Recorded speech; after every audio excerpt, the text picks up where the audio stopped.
Ailleurs dans le monde. Ailleurs dans le monde, le magazine hebdomadaire de Radio Côte d'Ivoire pour décrypter, analyser et débattre des grands sujets sur l'actualité internationale avec des spécialistes. Ailleurs dans le monde, la tribune pour mieux comprendre le monde qui nous entoure. Ailleurs dans le monde, tous les dimanches de 9h05 à 10h sur Radio Côte d'Ivoire. Présentation Fatim Djedje.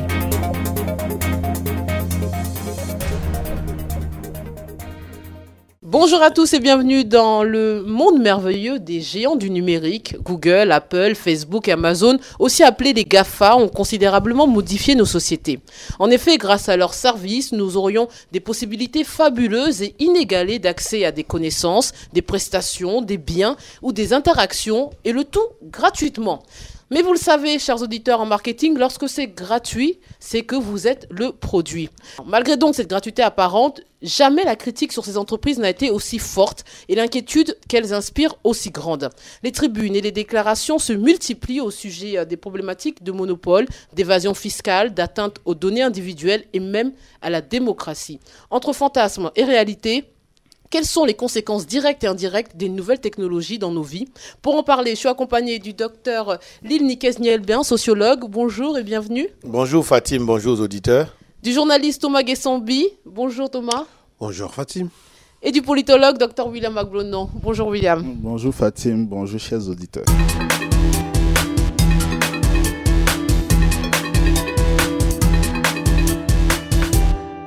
Twitter, Instagram, Snapchat, Facebook, YouTube, Google, LinkedIn, pour ne nommer que cela, permettent de rapprocher les gens, voire les peuples, de créer des opportunités professionnelles, de trouver des fournisseurs ou des clients, de s'informer et de se divertir. Facebook n'a jamais eu autant d'utilisateurs, plus de 2,3 milliards mensuels et plus de 1,4 milliard d'actifs chaque jour. Messieurs, déjà, première question, êtes-vous l'un de ces utilisateurs ? Thomas Guessambi, que je crois très actif sur les réseaux sociaux. Merci Fatim. Je dois dire que la chose s'impose à nous. Quand je vois mon maître de CP1 que j'ai vu dernièrement qui m'a dit mon fils, je suis maintenant sur Facebook, ça m'a amusé et ça m'a montré que nous sommes devant une dynamique qu'on ne peut même pas esquiver, qui s'impose à nous. Mais à dire vrai, bien que je sois utilisateur de la chose, je vous l'ai dit, pour moi, dans le progrès des techniques, avec la télévision en couleur, je me demandais bien est-ce qu'il y allait encore avoir d'autres progrès. Et après arrive le téléphone sans fil. On peut aujourd'hui joindre tout le monde de sorte qu'on se demande est-ce qu'on a pu vivre avant sans le téléphone sans fil. Et de là aller voir maintenant ce qu'on peut appeler le village planétaire, quelqu'un qui est en Russie, quelqu'un qui est dans mon village. Tout le monde peut se voir et communiquer à moindre coût. J'avoue personnellement que si ça s'impose à nous comme progrès technique, j'avoue aussi que ça facilite aujourd'hui la communication et c'est quelque chose que je salue particulièrement. Et vous, docteur Lille, vous êtes sur les réseaux sociaux, sur Facebook? Bien, notamment? Moi je ne sais pas ce que vous appelez actif, en tout cas je suis un utilisateur. J'essaie d'être un utilisateur intelligent. Parce que actif, parfois, ça veut dire qu'on est addict. Et addict, ça veut dire que parfois qu'on consomme tout et son contraire. Donc j'essaie, tout comme l'a dit tout à l'heure M. Guessambi, la communication c'est un peu ce qu'on appelle l'oxygène. On ne peut pas vivre sans communication, séparé des autres, sans interaction avec eux.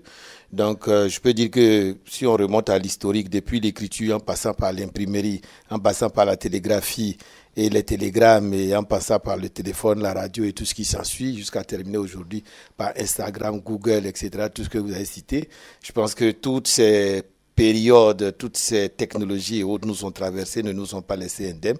Donc on essaie d'en être des consommateurs intelligents. Alors, j'ai un doute pour Dr Aglonon. Docteur Aglonon, je ne pense pas qu'il soit sur les réseaux sociaux, je me trompe. Je voulais prendre la question dans un autre sens, mais bon, comme vous avez insisté, je vais essayer de répondre à la question comme tout le monde. Je pense que j'utilise les réseaux sociaux, mais les réseaux sociaux ne m'utilisent pas. Parce que la question aujourd'hui, c'est est-ce qu'on se sert des réseaux sociaux ou si les réseaux sociaux se servent de nous?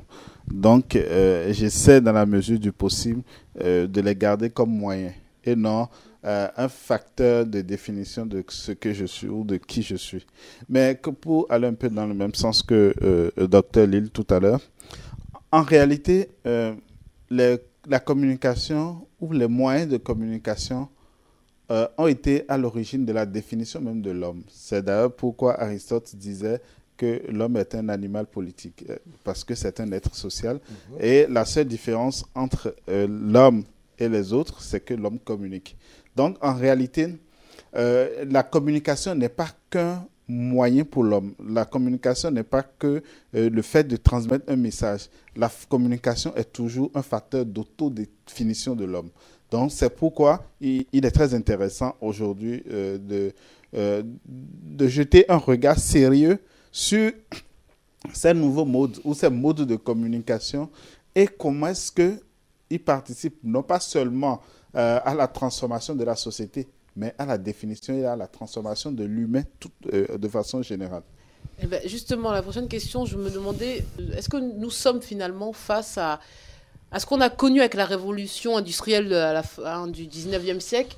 Est-ce que ce phénomène, ces nouvelles technologies, ont le même impact? Je pense que c'est nettement plus que ça, hein, dans l'accélération même et dans sa capacité d'intrusion dans tous les domaines d'activité et secteurs de la vie, que ce soit la santé, que ce soit l'éducation, que ce soit les transports, que ce soit le commerce. Vraiment, aucun domaine de la vie n'est laissé indemne.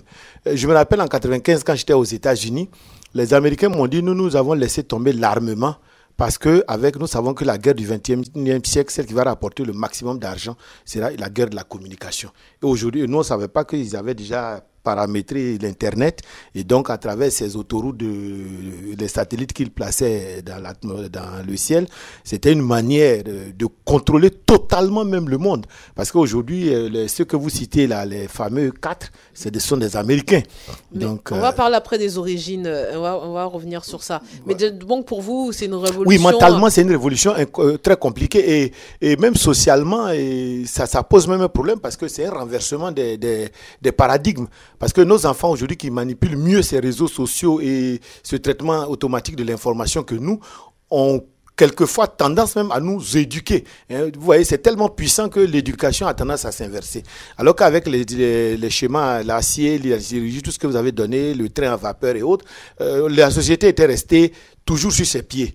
Mais aujourd'hui, on a tendance à avoir pratiquement une inversion de la domination sociale. C'est-à-dire ce ne sont pas forcément les aînés et les érudits qui dominent, mais c'est beaucoup plus ceux qui ont la maîtrise de ces technologies-là. Les réseaux sociaux sont un formidable outil de communication, donc forcément attrayant pour les politiciens. On a l'exemple de l'élection d'Obama en 2008, et, qui est devenu en fait un fantasme pour toutes les officines de communication dans le monde. Mais quel est le véritable apport finalement des réseaux sociaux dans la communication politique ? Est-ce qu'elle la dessert pas parfois? Oui, enfin, je pense que pour ma part que c'est un facteur de déstabilisation, un facteur très dangereux pour la politique, ou du moins la façon dont nous la concevons. Alors, enfin, pour revenir un peu à la question précédente, mais tout en faisant le lien avec celle-ci, vous savez, la révolution industrielle était un peu attendue. Elle est le fruit du siècle des Lumières. Donc, il y avait déjà des vagues de réflexion qui avaient postulé qu'il fallait de nouvelles, enfin, il fallait faciliter la vie de l'homme, il fallait, etc. Donc, ça s'est passé dans un contexte intellectuel plus ou moins canalisé. On savait à peu près où on va. Aujourd'hui, ce que cette nouvelle révolution apporte, c'est qu'elle est inattendue. Et le problème, c'est on n'est même pas capable d'imaginer ces horizons. Donc, on n'est pas capable d'imaginer jusqu'où on peut aller. Alors qu'avant, on pouvait savoir qu'on peut créer ci, on peut créer ça. Mais à la différence aussi de la révolution industrielle, la révolution industrielle est une révolution de l'environnement. C'est-à-dire, on a découvert, on a fabriqué des choses qui ont facilité notre condition de vie, qui facilitent l'environnement dans lequel on vivait. Mais aujourd'hui, c'est une révolution de l'intérieur qui transforme tout. qui transforme même ce que nous sommes, où nous vivons et ce que nous faisons. Donc, comme l'a dit tout à l'heure Dr Lille, elle aborde tous les aspects de la vie, donc englobante, et en tant que telle, c'est une dictature. Donc, nous sommes dans une forme de dictature aujourd'hui. Et cette forme, justement, parce qu'elle est imprévisible, ne facilite pas, n'arrange pas l'homme politique, n'arrange même pas le citoyen. Parce qu'aujourd'hui, nous ne sommes pas capables de dire quels sont les réels, et nous ne sommes qu'au début, mais nous ne sommes pas aujourd'hui capables de dire quelles sont les réelles rationalités de l'engagement politique. On ne sait pas pourquoi on vote aujourd'hui. On vote parce que c'est sur les réseaux sociaux. Ou on conteste parce que c'est sur les réseaux sociaux. On conteste parce que quelqu'un a mis une image en ligne. Ça peut susciter. Et puis, les hommes politiques aussi sont à l'affût, ou du moins sont à la recherche permanente de ces situations. Donc, aujourd'hui, tout le monde suit. Et on ne sait plus où sont fabriquées les vraies dynamiques. On ne sait plus pourquoi est-ce qu'on se bat. Les réseaux sociaux, vous le dites, s'invitent dans les débats nationaux, internationaux. Moi, j'ai le souvenir, pendant justement les études de droit, qu'on nous disait que la limite de la démocratie directe, c'était la réalité physique, la faisabilité. Oui. Vous voyez, oui. Parce qu'à Athènes, ils n'étaient pas nombreux, oui. Et puis peu d'entre eux étaient considérés comme citoyens, comme en Suisse.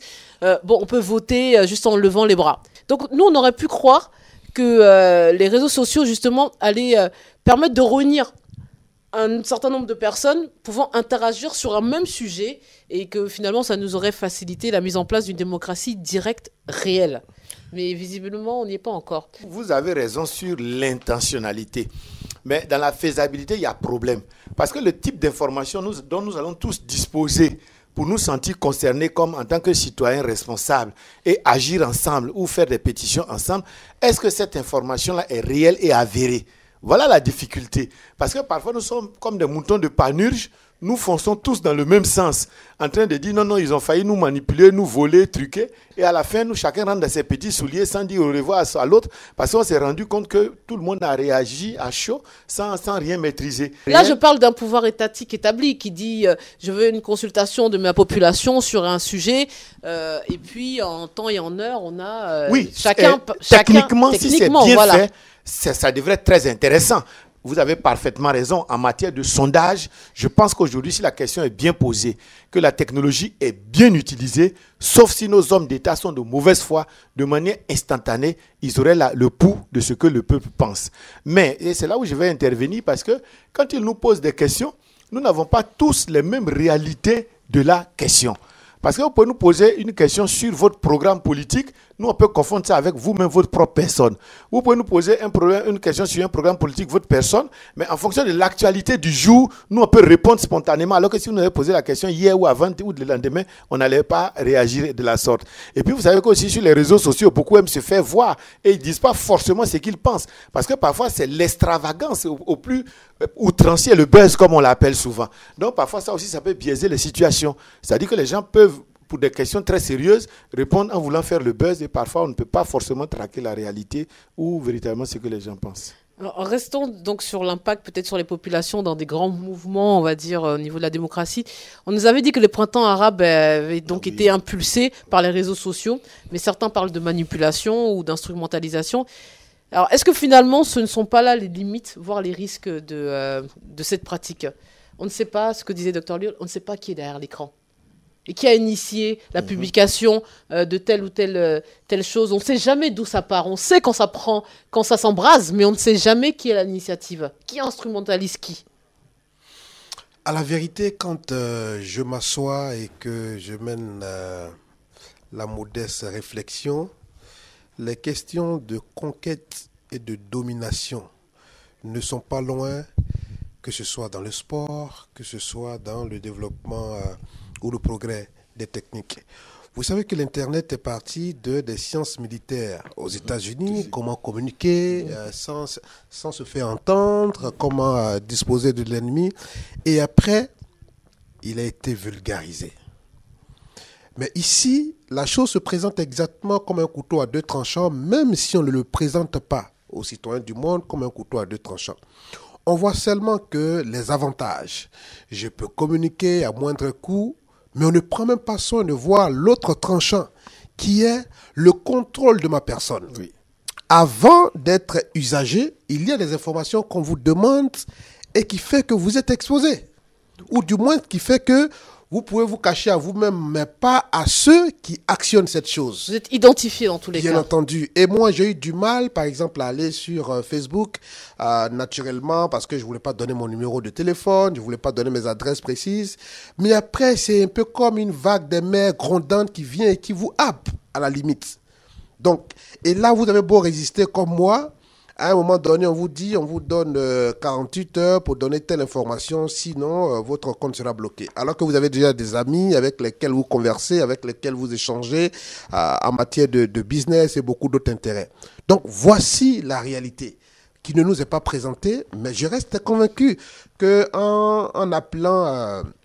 le propriétaire de Facebook pour aller s'expliquer devant des sénateurs américains, en assistant au scandale de mise sur écoute, forcément que je reste convaincu qu'il y a un réalisateur qui est derrière, qui profite toutes ces choses, mais qui ne projette que la partie de la lumière qui éblouit le citoyen. On va rester dans cette veine avec Dr Ablonon. Les réseaux sociaux ont aussi donné naissance à ce phénomène nouveau, les lanceurs d'alerte. On a Julian Assange, on a aussi Edward Snowden. Doit-on s'en féliciter en tant que citoyen pour dire que tout n'est pas mauvais? Ou est-ce pour vous plutôt une menace pour la sécurité d'un État? Ce genre de phénomène, les lanceurs d'alerte, qui sont eux-mêmes dans le système, puisque c'est leur expertise qui a permis d'exprimer toutes ces problématiques. Oui, alors est-ce que nous devons évoluer au gré de la lettre ou est-ce que nous avons envie de vivre dans une société dont nous maîtrisons les dynamiques? Parce que c'est de ça qu'il s'agit. Si nous continuons, si nous préférons la dictature de la spontanéité, parce qu'aujourd'hui, tout doit être spontané. On demande ton avis, il faut que tu puisses donner ton avis. Ici, nous sommes dans la fiction de l'opinion publique internationale. Et, derrière toute chose, on va dire oui, tel nombre de personnes pensent que c'est ça. Oui, c'est déjà sur les réseaux sociaux, etc. Donc, en fait, nous sommes dans des formes d'évolution qui ne donnent plus de la valeur à l'individu. C'est vrai qu'aujourd'hui, c'est l'individu monde qui existe. Mais comme cet individu monde est tellement irréel, comme il est fictif, il n'y a plus personne, parce que derrière ces opinions-là, que l'on construit comme des opinions publiques, derrière ce grand mouvement, on se rend compte finalement que quand ça doit se désagréger, se désagrège complètement. Et c'est comme si, au fond, cette opinion n'était en réalité l'opinion de personne. Mais parce que tout le monde adhère, parce qu'on est obligé d'adhérer, nous ne sommes plus dans la réalité. Nous sommes dans des fictions, nous sommes dans des formes de... Le virtuel. Tout est virtuel. Et cette instantanéité, pour tout dire, aujourd'hui, crée des sociétés. On a l'impression que la société dans laquelle nous étions il y a une heure ne sera plus celle dans laquelle nous sommes aujourd'hui. Alors que normalement, les mutations sociales sont le fruit d'une histoire, de pratiques, de situations réelles. Mais aujourd'hui, on a l'impression que la société se transforme au gré de l'information. Il suffit qu'on mette un truc en ligne et puis vous ne reconnaîtrez plus des gens avec qui vous étiez il y a ça va trop vite. C'est même pas que ça va vite, c'est que nous sommes comme si nous sommes devenus des agités sociaux. C'est-à-dire, nous vivons dans la tourmente permanente. Aujourd'hui, c'est les GAFA ou la technologie ou l'éthique, c'est Big Brother is watching you. Il le disait si bien, l'opinion est fabriquée. Notre santé même est fabriquée. On va jusqu'à lire sur le net qu'il faut faire pipi toutes les 4 heures. C'est-à-dire qu'à un moment donné, on ne s'appartient plus. On vit par procuration. Nous sommes totalement décollés de nos réalités, et sociales, et biologiques, et mentales, et physiques, et tout. Donc, à un moment donné, même les lanceurs d'alerte, c'est vrai, nous les applaudissons parce que nous nous disons qu'on n'aurait pas été au courant. Mais quand vous avez des gens qui sont dans une situation monopolistique, à quasiment 100%, qui ont fabriqué leur propre petit génie, qui se sont rebellés contre eux, mais ce n'est allé nulle part, nous on se demande si vraiment le peuple gagne quelque chose dans cette affaire. Oui. Est-ce que parfois on ne les agite pas pour nous faire croire que véritablement, et c'est ce que je suis d'accord avec M. Gessambi, de toujours nous montrer les choses sur leur bon angle. Moi, souvent, les gens cherchent à trouver les dictateurs derrière les Erdogan, les Poutine et autres. Mais cette intrusion, telle qu'il a dit, on vous traque. Oui, répondez ceci, votre âge, votre ceci, sinon. Tout ça, c'est vraiment de l'inquisition au sens premier du terme. Parce que ça vous amène à vous mettre nu.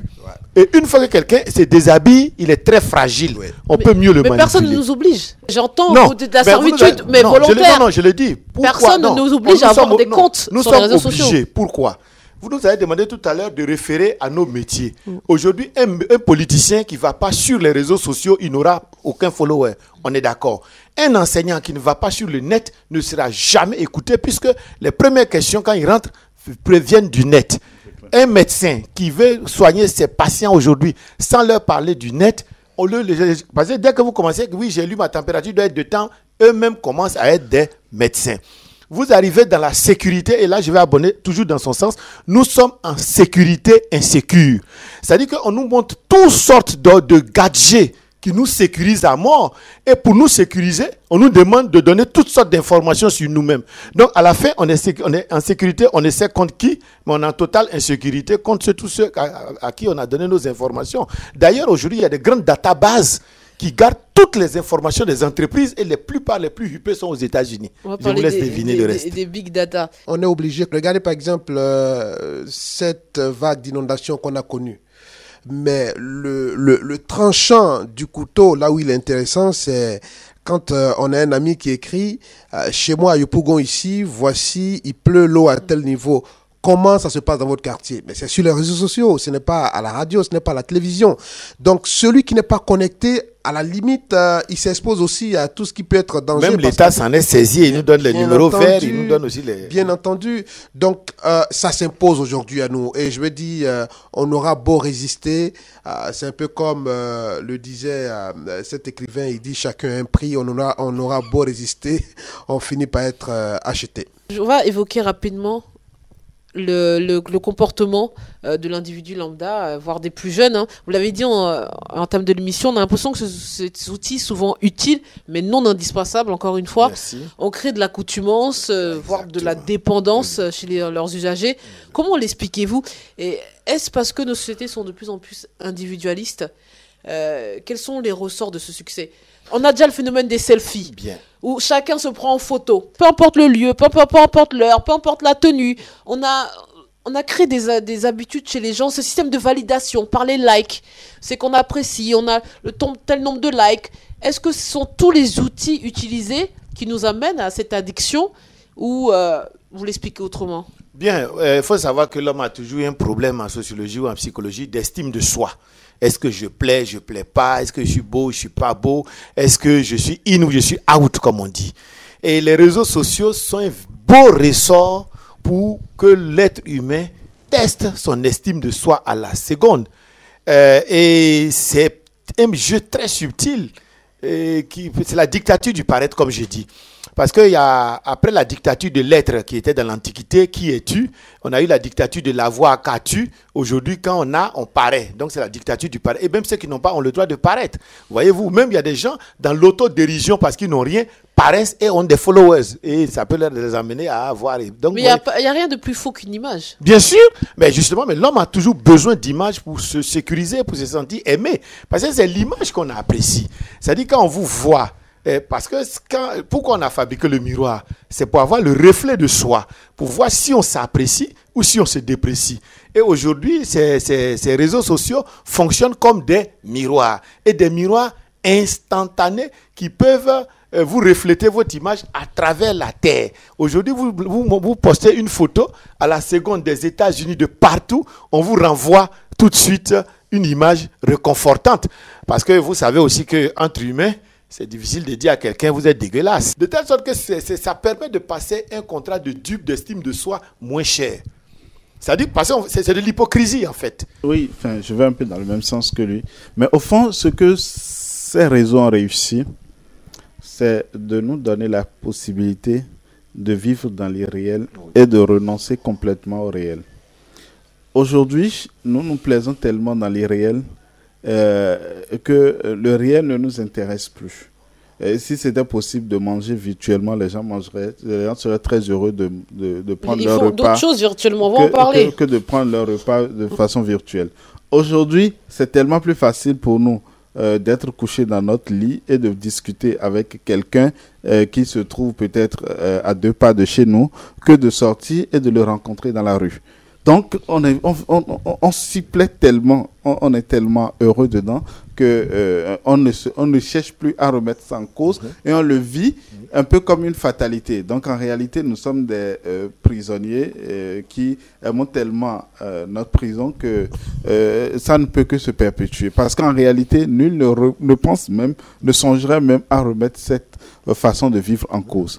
Et ce qui est derrière, ce qui est plus dramatique dans cette affaire, c'est que nous oublions que nous ne déterminons pas en réalité les contours de ce virtuel dans lequel nous vivons. C'est-à-dire, nous ne sommes pas des gens libres. En réalité, nous ne sommes plus libres. Ou du moins, si nous ne sommes pas libres, peut-être que nous n'avons jamais été libres, peut-être, mais aujourd'hui, nous sommes encore moins libres qu'autrefois. Et nous nous plaisons tellement dans cette façon de ne plus être libre que ça ne peut que se perpétuer. Il n'y a rien de plus intéressant qu'un prisonnier qui se rassure ou qui se sent heureux dans sa prison. Et c'est ça le vrai enjeu de ces réseaux qui aujourd'hui renouvellent, ne tarissent plus d'imagination pour perpétuer notre, je ne parlerai pas de domination, mais leur stratégie d'absorption de nos libertés. Parce qu'en réalité, c'est de ça qu'il s'agit aujourd'hui. Est-ce que je suis libre aujourd'hui de ne pas être sur Facebook? Non, c'est pas vrai. Est-ce que je suis libre aujourd'hui de dire je ne vais pas consulter Google? Je vais peut-être me blaguer, excusez l'expression, mais je vais peut-être me faire des illusions quelque temps. Et après, je vais y retourner ou alors je vais me cacher pour y être. Oui, tout y passe. Tout y passe. La responsabilité, l'irresponsabilité. L'amour, la haine. Le mensonge, la vérité. La construction, la déconstruction. Tout y passe. Nous sommes vraiment dans un tourbillon où on peut peut-être prendre le criminel, l'habiller et par le nombre de likes. Et comme vous l'avez si bien dit, et c'est pour ça que je dis qu'il y a quand même eu une conception, une réflexion avant d'ouvrir cette boîte que je ne saurais comment qualifier. De Pandore. Si celui qui l'a créé a mis seulement like, il sait pourquoi.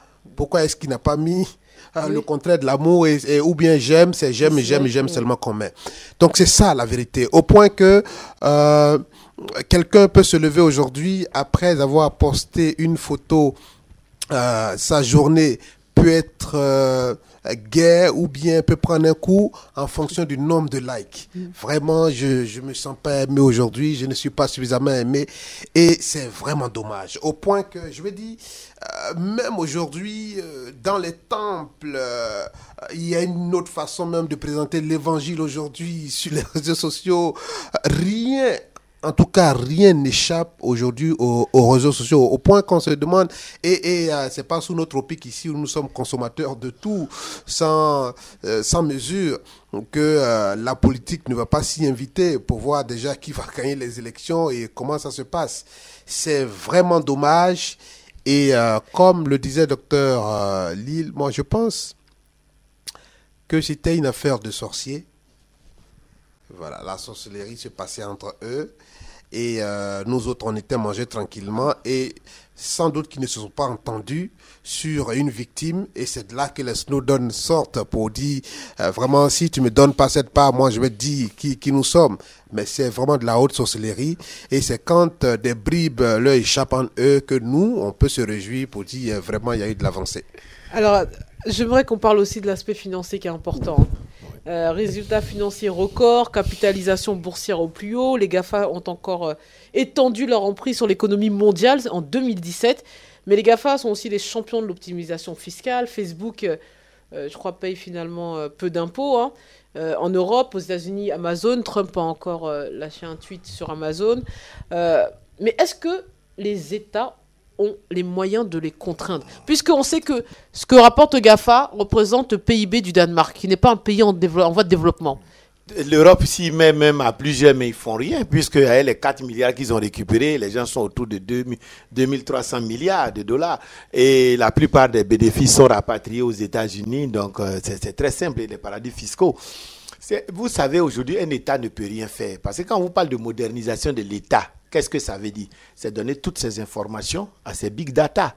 Voilà, aujourd'hui, aucun État n'ira prendre de l'argent dehors chez les bailleurs de fonds s'il ne fait pas preuve de traçabilité de ses comptabilités passées, de ses comptabilités à venir, de toute sa vision, de tout ça. Mais quels sont les organismes qui reçoivent ces informations, qui les traitent, qui sortent les ratios, même toute la comptabilité mondiale? Et aujourd'hui, sur la comptabilité anglo-saxonne, ça a été totalement révolutionné. Et aujourd'hui, les comptabilités fonctionnent dans des logiciels pré-paramétrés.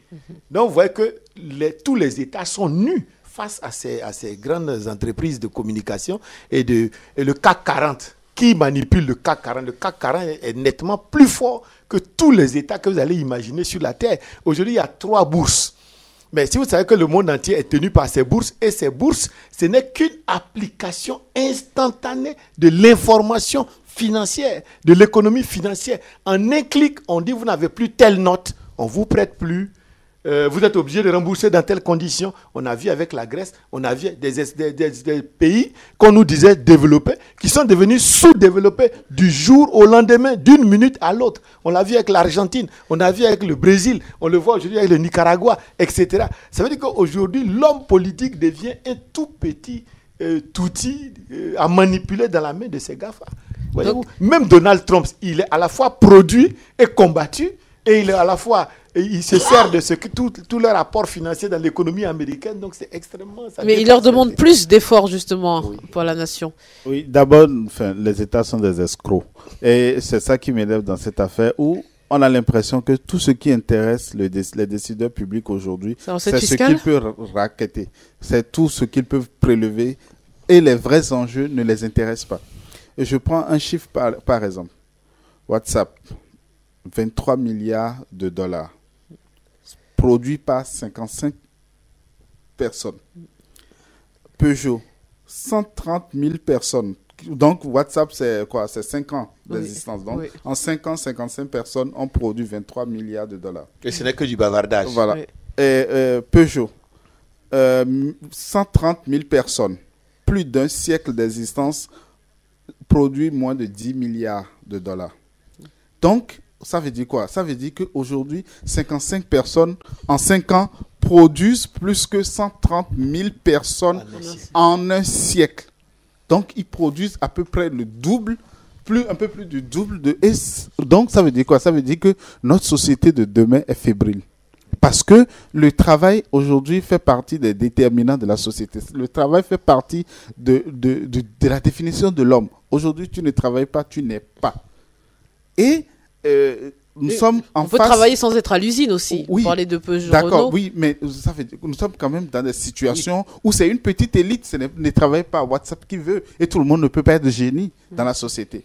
Donc ça veut dire quoi? Ça veut dire que nous allons aujourd'hui vers des conglomérats d'intelligence, vers des groupes organisés, des petites structures qui vont pouvoir produire plus que toute l'humanité, ou alors qui vont pouvoir produire plus que des États, donc qui vont avoir des capacités financières hors normes et qui vont mettre des gens qui vont faire que nous allons désormais vers un chômage endémique. Peut-être que bientôt le travail sera l'exception. Et c'est vers cette donne-là qu'on va. Mais ce qui intéresse nos États, c'est comment essayer de racketter Google, Facebook, etc. Mais les vrais enjeux que ça pose à la société aujourd'hui ne sont pas débattus.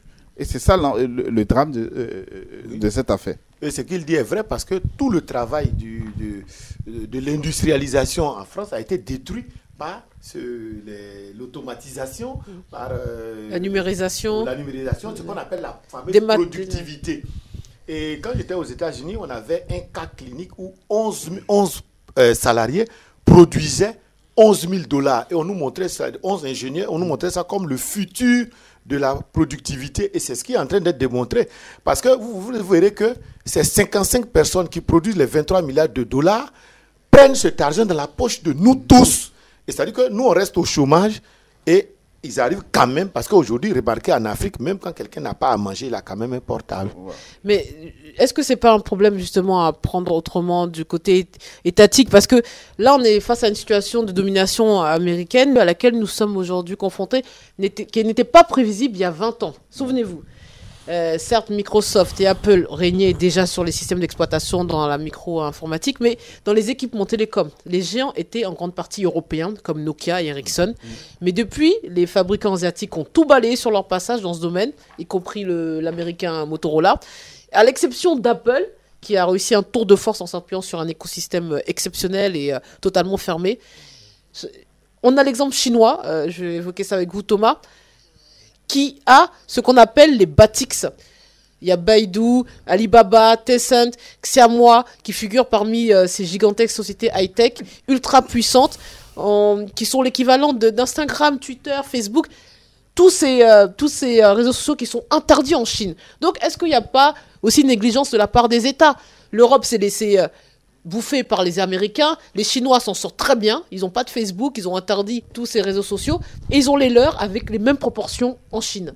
Vous voyez, quand vous allez aller en Chine, effectivement, que vous n'allez pas avoir Facebook, il va se lever des voix, des fameuses organisations de droits de l'homme, pour dire qu'on empêche les Chinois de pouvoir s'exprimer, alors qu'en réalité, on a eu la chance d'aller en Chine. Les Chinois ne se plaignent pas de ce qu'ils ont et qui sont les... comment on appelle ça? Les équivalents. Les équivalents exacts de ce que les Américains ont. Mais le vent de l'Occident a vite fait de construire même notre imagination. Au point que c'est tout ce qui vient à l'origine de ce vent qui est bien. C'est tout ce qui vient à l'origine de ce vent qui est bon. C'est tout ce qui vient à l'origine de ce vent qu'il faut suivre. Et si on ouvre un peu les yeux, on constate que voici des gens qui résistent à ce vent et qui en même temps sont aujourd'hui en train d'être en tête du peloton, les Chinois. Alors qu'ici, qui sommes-nous? Nous sommes vraiment des consommateurs purs et durs qui prions pour que la manne tombe du ciel, mais on a du mal à cultiver la terre au point que facilement, la question d'abord de la bonne gouvernance se pose plus ou moins et aller jusqu'à couper les accès. Très vite, comme je l'ai dit, les organisations de droits de l'homme vont se lever au point que les pays ne s'appartiennent plus à eux-mêmes. Les pays ne peuvent plus décider d'eux-mêmes. Mais à plus forte raison, un pays qui tend toujours la main à l'extérieur. Donc, il ne peut même pas s'amuser à couper ces connexions. Ça, c'est d'un. Deuxièmement aussi, vous voyez aujourd'hui toutes ces entreprises. Vous voyez même l'État. L'État doit avoir un compte Facebook, doit avoir un compte Twitter. Donc, ce sont des abonnements. Et quand c'est comme ça, on est forcément à la merci de cette puissance que vous avez appelée GAFA. Oui, je suis tout à fait d'accord avec ce que dit Thomas. Et aujourd'hui, en réalité, ce que nous peinons à admettre, et encore plus moi le politologue, c'est que les États n'ont plus aucune valeur. Et en réalité, nous sommes en train d'aller vers la fin des États.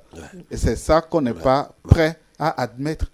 Parce qu'aujourd'hui, qui connaît Donald Trump? Mais tout le monde connaît Facebook. Absolument. Les gens connaissent Google, les gens ne connaissent même pas le Premier ministre de la Corée du Sud. Mais ça n'a aucune valeur pour eux. Les gens ne veulent même pas savoir où Facebook a été créé, et que ce soit aux États-Unis, etc. Les gens ne veulent pas savoir ça. Et aujourd'hui, ces groupes dont on parle ont tout, je dis bien, ont tout en main et sont plus forts que les États. C'est la question précédente. On a beau les convoquer devant des congrès, tout ça. Tout ça, c'est des rituels pour ne pas admettre la vacuité de ce que nous appelons l'État et ne pas admettre leur puissance. Aujourd'hui, nous nous inclinons devant ces réalités. Aujourd'hui, c'est eux qui tiennent le monde. Ils sont en avance sur nos États. Ils sont à des années-lumière des États. 500 ans. Ils sont à des années-lumière des États. Aujourd'hui, ils regardent dans des dimensions où les États ne peuvent pas voir. C'est des gens c'est eux qui parlent aujourd'hui de transhumanisme, qui parlent de beaucoup de progrès. On va y aller avec l'intelligence artificielle. Non, aussi. je me demande même si ce ne sont pas des cybercriminels au col blanc. C'est-à-dire que voici des destructeurs mais qui sont loués. Oui, justement, et aujourd'hui, ils sont arrivés tellement loin qu'ils font même l'État. Voilà. À travers les fameux sondages, à travers le changement de mentalité, à travers de celui qui doit gagner, celui qui incarne le mieux les valeurs. Et vous avez dit quelque chose tout à l'heure qui était extrêmement intéressant. C'est que, et qu'il a relayé d'une autre manière, c'est quand le prisonnier lui-même s'en va ajouter des cadenas ou des barricades à sa prison. Aujourd'hui, vous pouvez dire à quelqu'un qu'il est sorti nu, ça ne va rien lui dire. Mais si vous lui dites que je vous ai appelé, j'ai regardé, vous n'étiez pas connecté, c'est comme si vous lui dites qu'il n'a pas existé. Exact. De telle sorte que les gens s'infligent eux-mêmes la digestion de Facebook. C'est-à-dire qu'on existe parce qu'on est sur Face. On existe parce qu'on a lu quelque chose. Même toutes les conversations aujourd'hui, dès que pour dire que c'est vrai, vous dites que oui, j'ai vu ça sur Face, j'ai lu ça. C'est-à-dire qu'aujourd'hui, on ne réfléchit même plus par soi-même. On joue au perroquet. C'est-à-dire que c'est plus simple aujourd'hui de convaincre les autres en leur disant ce que vous avez lu sur Face que de patiemment chercher à observer une réalité et construire votre argumentaire là-dessus. Mais quel serait l'intérêt, Thomas nous parlait des grands Manitou, des grands sorciers qui sont derrière. On peut voir un intérêt économique. On se dit que Google joue avec ses algorithmes sur un ciblage précis pour les annonceurs, ce que la télévision faisait auparavant, qui le fait toujours, mais Google a été plus précis. Aucune marque n'a envie de placarder toutes les affiches de son pays pour atteindre une cible, parce que certains n'auront pas d'intérêt, sont pas concernés. La télévision permettait, en mettant en place des programmes précis, d'attirer un annonceur. Par exemple, le programme jeunesse de TF1 samedi matin, eh bien, on sait que la publicité va être majoritairement pour des jouets. Maintenant, Google est allé encore plus loin. Google vous cible la personne, vous donne le profil, le sexe, tout. Donc, pour les annonceurs, c'est encore plus intéressant parce qu'ils savent qu'il y a 99% de chances que vous cliquez sur le bouton pour acheter. Mais quel est de l'autre intérêt à part l'aspect commercial? Est-ce qu'il y a un autre intérêt en pour fait, vous? Oui. Le vrai problème, c'est quoi? C'est que, et c'est peut-être là où certains États vont avoir beaucoup de regrets, les gens se sont contentés à un moment donné de déterminer des algorithmes, pensant que ça suffisait. Mais aujourd'hui, les autres ont montré que ce qui importe, ce ne sont pas les algorithmes, mais les données. Et c'est ce que aujourd'hui ces gens-là ont plus que tout le monde. Ils ont des données sur tout le monde. Ce qui fait que ce n'est pas qu'un enjeu économique, même si les deux peuvent être peuvent être liés. C'est un enjeu de pouvoir. C'est un vrai enjeu de pouvoir. Politique. Pourquoi pour les élections, peut-être? Dans tous les sens, même pas seulement politique. C'est qui décide de ce que nous sommes, de ce que nous allons être. Aujourd'hui, n'importe quelle entreprise, pour tout vous dire, n'importe quelle entreprise européenne est à la merci de ces groupes-là. S'ils veulent la faire, tomber en faillite, mais ça relève de... C'est tellement facile. On peut mettre n'importe quel État aujourd'hui en faillite. On peut provoquer des mouvements militaires dans n'importe quelle zone de la planète. Manipulation des masses, vous voulez dire, comme ils cumulent tellement d'acteurs, de données sur les uns les autres. Même les types de présidents à venir dans 5 ans, 10 ans, 20 ans, ils vont les programmer. On peut vider aujourd'hui... Voilà, parce que quand ils commencent à avoir l'aspiration du peuple, ils peuvent paramétrer les données pour qu'on ait un président type qui correspond à rien. Et il est là, on pense que c'est lui qui va régler nos problèmes. Aujourd'hui, on peut vider, par exemple, un pays comme la Côte d'Ivoire. On peut le vider de la moitié de sa population d'ici 2 ans, si on veut. Il suffit de mettre en ligne quelques informations pour faire croire qu'il y a ci et ça qui vont arriver. Moi, c'est ce que je dis. C'est-à-dire que dans cette euphorie, on n'a souvent pas le temps de réfléchir, de mûrir la chose. Et moi, je dis que j'ai été quand même happé, j'ai résisté une petite résistance que peut-être je vais qualifier de minable devant la puissance de la vague. Mais on ne s'est jamais posé la question, qui sont les vrais clients des GAFA? Est-ce que derrière, il n'y a pas des États puissants qui ont besoin de ces informations? Nous savons très bien que qui détient l'information détient le pouvoir. Nous voyons peut-être des appareils sur lesquels on échange, où je peux vendre mais pas un gourou, mais qui derrière, qui paye encore plus que nous, nos connexions d'Internet que nous allons payer. Qui? À qui est-ce qu'on reverse toutes ces informations qu'on prend sur nous? De sorte que rien n'est aujourd'hui caché, tout est à découvert. On n'y a jamais pensé. Mais je vous posais la question autrement, messieurs. Les États ont tous des services de sécurité, des services secrets. Je veux dire, il y a une chose avec le big data.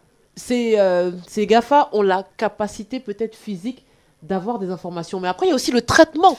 Quel est l'intérêt de savoir ce que fait chacun de nous 24 heures sur 24, du matin au soir? Je veux dire, il y a des profils types. Peut-être, on va prendre les journalistes parce que ça peut être un métier sensible. Peut-être qu'on va s'intéresser à tel profil parce qu'il a peut-être une connexion avec une telle personne. Personne est physiquement dans la capacité de traiter la vie quotidienne de milliards d'individus. Peu importe le pays, c'est impossible.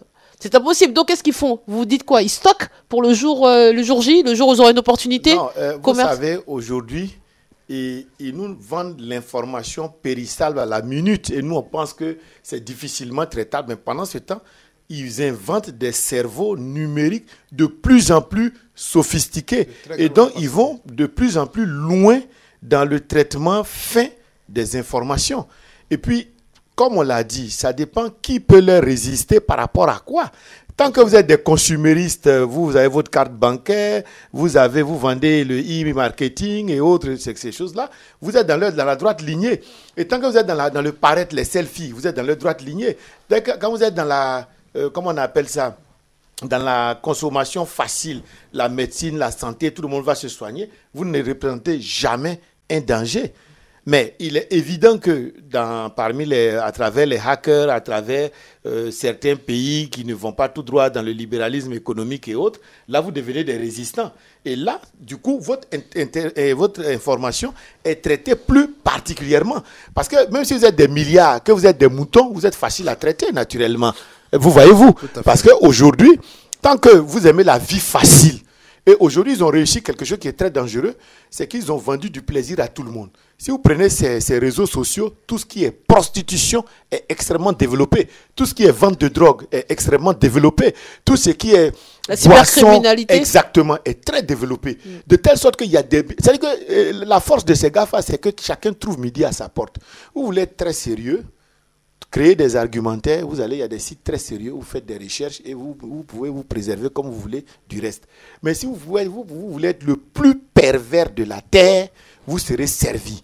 Vous voulez les drogues les plus sophistiquées, les plus à la mode, vous êtes servi. Donc, à un moment donné, tout le monde les voit comme un bon papa. Parce qu'ils semblent tellement inoffensifs et en même temps aussi, on y trouve tellement tout que même aujourd'hui, le plus grand pervers va avoir des likes parce que les gens vont dire qu'il assume, il n'a pas peur de dire ce qu'il pense. Est-ce que vous vous rendez compte qu'on a même dit aux Africains que même les Blancs qui sont les papas de ces choses-là, il y a des photos de mort, de ceci, il y a des photos qu'ils n'osent même pas présenter. De telle sorte que même quand ces GAFA ont fait que le niveau même de sensibilité des gens est repoussé à l'extrême. Est-ce que ça banalise... Il banalise la cruauté humaine. Donc est-ce que tout, justement, le problème c'est pas, est-ce que ça met tout au même niveau? Oui. D'avoir oui. des choses graves comme insouciance. On voit des chats, il paraît que c'est l'image la plus quand même partagée au monde depuis l'existence des réseaux sociaux, les chats. Bon, on voit ça, comme vous disiez, la perversité, il y a de la pédophilie, il y a de la prostitution, il y a de tout, il y a de la pornographie. Donc, est-ce qu'on ne met pas tout au même niveau? On n'est pas du tout préparé à ça. On n'est pas préparé. Ce qui était tabou il y a quelques jours, le cadavre était quelque chose de tabou en Afrique. Aujourd'hui, quelqu'un meurt, vous voyez les gens, ce qui les intéresse dans un accident de circulation, c'est de prendre des photos et d'envoyer sur Facebook et sur WhatsApp. Alors, mais justement, ils ont mis en place l'intelligence artificielle. Donc, ils croisent plusieurs techniques simulant les processus cognitifs humains. Existant depuis les années 60, la recherche s'est développée récemment au point de multiplier les applications. On a les voitures autonomes, les diagnostics médicaux, l'assistant personnel, finance algorithmique, robots industriels, jeux vidéo. Mais l'explosion de la puissance de calcul des machines a fait basculer l'intelligence artificielle dans les années 2010 d'un espèce de classique de science-fiction à une réalité de plus en plus proche, devenu un enjeu scientifique majeur. Autant d'espoir pour les transhumanistes, mais autant de craintes pour de nombreuses personnalités du monde high-tech, hein, dont Stephen Hawking, Bill Gates ou encore Elon Musk, qui pointent les risques éthiques d'une intelligence artificielle rendue trop autonome ou consciente et le fragile équilibre bénéfice-risque sur l'emploi. Montaigne disait donc « Science sans conscience n'est que ruine de l'âme ». Que vous inspire l'intelligence artificielle? Oui, l'outil qui a renversé le cerveau, parce que normalement, l'outil est une production du cerveau. Aujourd'hui, le cerveau va devenir une production de l'outil. C'est ce qu'il disait. Aujourd'hui, ils veulent fabriquer leurs hommes, etc. Et c'est ce qui devient curieux. Parce que, en général, quand on parlait d'intelligence, c'est quelque chose de naturel. Mais la notion, même nous, déjà en 83, en première année, deuxième année de sociologie, on trouvait que c'était un anachronisme que de parler d'intelligence artificielle. Pourquoi? Parce que l'outil, la machine est commandée. Et une fois que la machine est commandée, c'est ce qui est mis là-dedans qui est ressorti sous forme de langage traité. Donc ça n'a rien d'intelligent. Mais aujourd'hui, le force nous aide de nous poser d'énormes questions. Parce que même aujourd'hui, quand vous voulez une femme, on vous propose une poupée gonflable qui ne va pas se fâcher, qui sera intelligente. Allons-y directement dans la science-fiction. Vous avez dit, physiquement, ils ont pu faire une poupée gonflable. Oui. Maintenant, grâce aux réseaux sociaux, on connaît par exemple tout mon profil, on sait ce que j'aime, qui je suis. Exact. Alors, imaginons à mon décès, parce que j'ai vu que certains étudiaient le cas, à mon décès, quelqu'un qui dirait que je lui manque tellement va commander une poupée, peut-être me ressembler physiquement, et on va pouvoir lui implanter une puce avec mes données, peut-être donnant l'illusion que c'est encore moi. Mais c'est ça le transhumanisme, les schémas de cognition. C'est-à-dire qu'on va rentrer dans vos sentiments, dans vos pensées, on va reproduire, on va stocker, et quand on va reproduire un hominoïde, je ne sais pas comment ils vont le faire, un robot ou quoi, mais il sera plus vrai que la nature. Mais parce qu'ils auront su déjà préformater l'individu. Parce que si c'est l'individu qui est toujours dans la réalité, comme on le disait, il va avoir un écart. Alors qu'aujourd'hui, même avec les jeux vidéo, on crée beaucoup d'illusions. Donc, au fur et à mesure, nos enfants seront tellement dans les illusions que cette reproduction-là va correspondre plus même à leurs fantasmes les plus inassouvis que si vous étiez là en réalité, en vrai. Oui, et puis n'allons même pas dans les extrêmes, de façon concrète. Ce n'est même pas extrême. Je prends l'exemple que tu viens de donner. Ce n'est même pas, il faut même pas attendre la mort. Demain, si tu as un problème avec ton mari, il va pas chercher à supporter les caprices. Il va dire bon, je l'aime bien, mais elle a tel côté, elle a tel caprice. Mais ça il suffit qu'il se fasse reproduire une poupée à mon effigie, et puis c'est fini. Voilà. Et en plus, comme l'a dit Thomas, cette poupée aura toutes vos qualités, mais sans vos défauts. Voilà. Mais alors, voilà, est-ce que justement, on va pas vers la déshumanisation je sais pas si on peut dire déshumanisation de l'humanité, mais quelque part, on prend le Japon. C'est peut-être le pays qui est parti le plus loin dans l'aspect virtuel, et on en voit les conséquences. Les gens ont des petits amis virtuels, les gens ont des amis virtuels, les gens ne communiquent pas. C'est flippant, j'ai envie de dire. Mais ils ont une vie de rêve, vision Facebook, parce que ce sont des gens qui sont heureux dans un monde de rêve. Il n'y a pas de contradiction, il n'y a pas de difficulté, il n'y a pas de temps perdu, et c'est ce que tous ces GAFA-là nous vendent. On ne perd pas le temps, on ne se fâche pas, personne tout le monde nous aime, et c'est ça qu'ils arrivent. C'est-à-dire que c'est une projection du cerveau qui est matérialisée. Et il faut pas oublier, pour compléter ce que tu viens de dire, le Japon, c'est le pays où il y a le plus de centenaires, mais en même temps, c'est le pays où il y a le plus de suicides. Voilà, donc nous avons choisi. Parce que le jour où il revient dans la réalité, il se suicide, c'est trop dur. Donc c'est un vrai défi. Je pense qu'on ne peut pas parler de transhumanisme sans parler de péril de l'humanité. Les gens parlent même de post-humanisme. Tu poses la question, est-ce qu'on ne va pas vers la déshumanisation? Mais dès lors qu'il y a transhumanisme, ce n'est plus humanisme. Donc vous voyez bien le préfixe, voilà, qui transforme. C'est qu'on a transformé l'humain. Alors je précise pour aux auditeurs que le transhumanisme c'est un mouvement culturel et intellectuel international prenant l'usage des sciences et des techniques afin d'améliorer la condition humaine, notamment par l'augmentation des capacités physiques et mentales des êtres humains. Le transhumaniste, il considère certains aspects de la condition humaine tels que le handicap, la souffrance, la maladie, le vieillissement ou la mort subie comme inutile et indésirable. Oui. Donc, vous voyez que, comme il a dit, c'est le péril de l'humain parce que c'est un désenchantement du monde.